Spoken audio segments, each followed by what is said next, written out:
as we build up to the January 8 statement of the ANC, interacting with various role players, various leaders of the ANC, getting their perspectives on the various issues that the ANC is grappling with. In fact, just let's give you a flavor of this tradition that we are talking about. We're talking about the January 8 statement of the ANC, the statement that the ANC delivers at the start of the year. The statement itself is a tradition that you trace back, as I said, to around 1972, when then ANC President Oliver Tambo delivered it. I want to quote an excerpt from what he said on that occasion, just marking the significance of January 8 and the statement of the ANC on that day.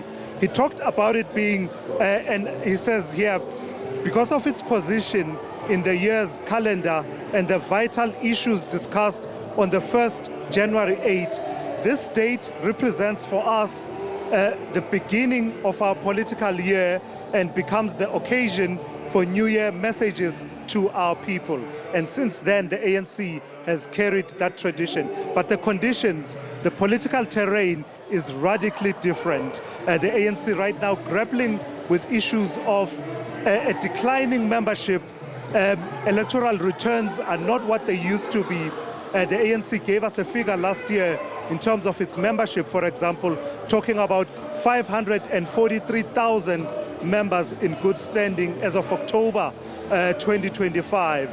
In the Northwest, the ANC characterizes this province as a province of strength and resilience that coexists with vulnerability, saying that they've seen signs of strength and resilience as at the 2024 national elections, but vulnerabilities continue to exist. 4 regions make up the ANC structures in this province, 3 of them led by a substantively elected leadership, one also under a position where they don't have a substantively elected leadership. Let's reflect on all of that, Zwandile. We are talking rather loudly because of the noise that is happening in the background and some of the challenges that we are experiencing. Nhlanhla Kgatlana earlier on, interacting with Nongceba Mhlauli, member of the National Executive Committee, but also Deputy Minister, talking about stability in the province of the Northwest being something that they want to see more and more of. It is a province, as I say, that the ANC says is characterized by strength, resilience, but also vulnerabilities. When you hear those comments, what goes through your mind, as well as just the organizational strength? Because as much as it's a challenge to bus in people from across the country, as you would normally see in metropolitan centers, for instance, when they were in Cape Town, Johannesburg, etc. Now you are in a village, Moruleng. The stadium is not filling up. What does that say about the consolidation, at least in the province at the very least? Well, Tulas, I think there's something that we have picked up in this province. In the past few years, this was one province which was really characterized by a lot of instability, a lot of infighting. It has reduced somehow. In fact, the test to see if that reduction is enduring will be, I think, in March or April, when they have their next elective conference. Because most of the problems you would see, they would start after those elective conferences, and the infightings will start. But we have seen that the leadership has somehow stabilized, and it will be interesting indeed, as I've said, to see what will happen. But of course, some of the challenges, and I think that they need to look at, this one province which is very rich, particularly this area in which we are, is very rich, it's surrounded by mines and all of those. But you are still faced with a number of service delivery challenges, whether it comes to water, whether it comes to roads. And I think that's one of the areas that they would need to pay particular attention to, because in the absence of some of those key issues being attended to, of course, people will start perhaps to behave in a particular way. But from the political perspective, they do appear to have stabilized somehow. In fact, as we talk about the service delivery issues, they've been confronted with those issues, have the ANC leadership. in the time that they've been here throughout the week, going in various communities. The ANC, the administration, in terms of their key programs and interventions, they've got the Tunsa Lerule program, which they say is about accelerated service delivery and going to communities and meeting communities at their point of need. But the challenges are massive. Just reflecting on the build-up to this week, Mzwai, crisscrossing the province, interacting with various people, speeches being delivered by ANC leaders, but also them hearing from the people. What are some of the key themes that stand out for the people of this province and this area? Well, I think it's issues really that mirror what is happening across the country. In fact, as you and I were coming here, we're actually looking at some of the infrastructure that is incomplete. And then you ask yourself, this infrastructure, it's called, I think, the BRT infrastructure. Yeah. So these are some of the issues people are raising to say, yes, you may have had challenges here and there, but it's about time you may have attended to them. So what is stopping you from them? The issue of unemployment, Tulas, has really been top of the minds of the people from this, this part of the world. And of course, that has been coming mainly from young people. It is something that the president recognized even last night.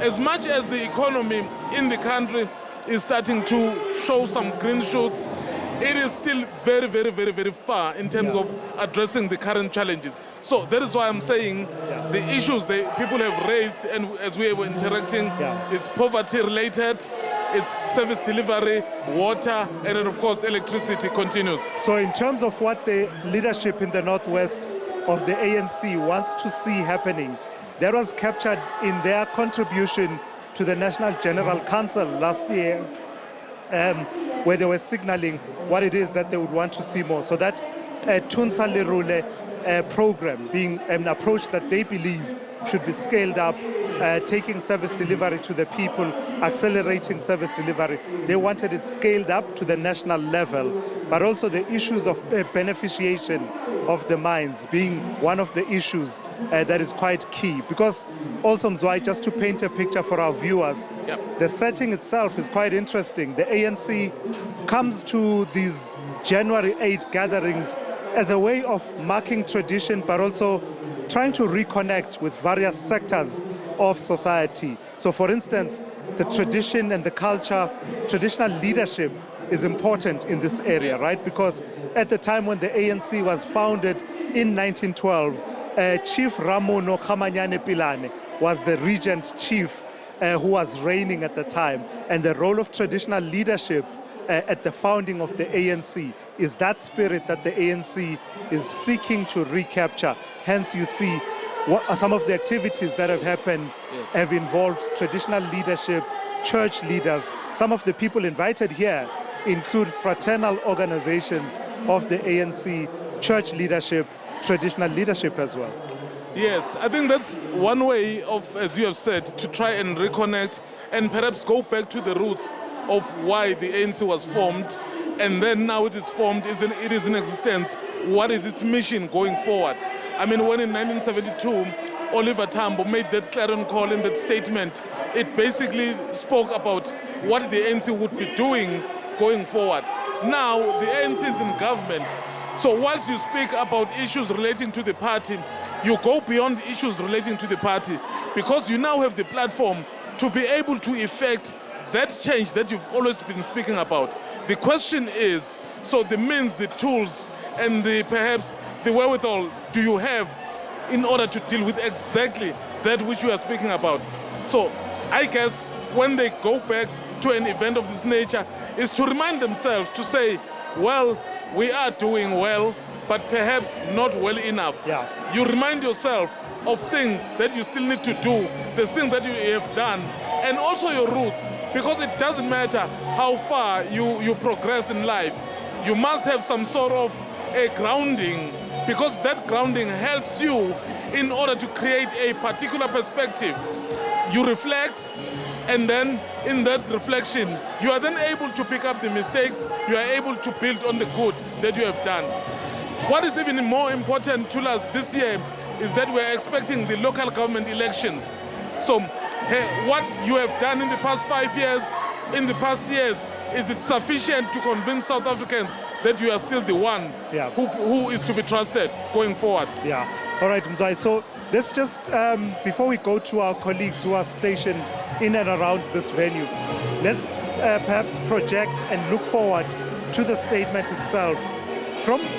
Usually when you cover these events, Mzwai, you start to get a sense of the thinking and the conversations in the National Executive Committee of the ANC. A key phrase and framing that I've been hearing has to do with the Constitution, the importance of the Constitution, it turning 30 years this year, the adoption of the Constitution, but also at the same time, issues of redress. I am hearing that word redress a bit more than I'm hearing transformation, but the effect seems to be the same, doesn't it? They do, and also in that you have the external factors which are also influencing exactly the debate you are speaking about. Even the issue of redress that you are speaking about. I mean, we have someone like Elon Musk, for example, who would go on his platform and say South Africa is passing more anti-white laws. So in the current context, given what you want to do and what you have to deal with being peddled from outside, so that is why you will start to hear that more, because now it gets to be explained more.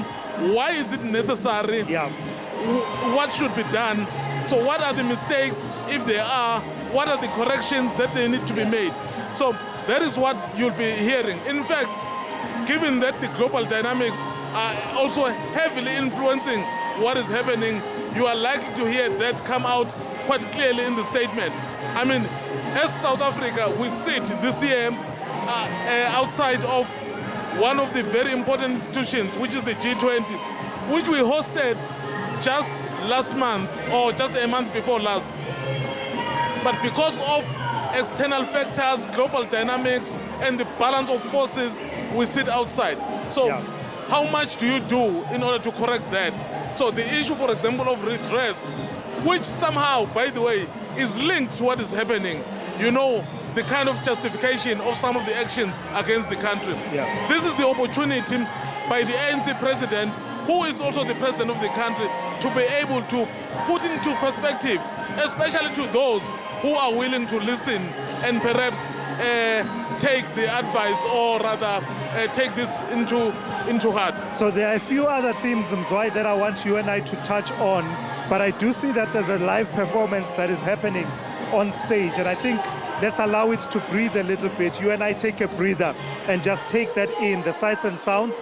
As I say that, it seems the performance. All right, yeah. Let's take in some of the sights and sounds from the stage as the ANC leadership starts to gather ahead of the delivery of that January 8th statement. We will pick up the conversation with our politics editor, Mzwandile Mbeje, as well as our other colleagues, as well as other leaders of the ANC. To the corner of my eye, I do see the Treasurer General of the ANC, Cyril Ramaphosa, somewhere in the vicinity. We'll see if we can get one or two other people to come through and speak to us.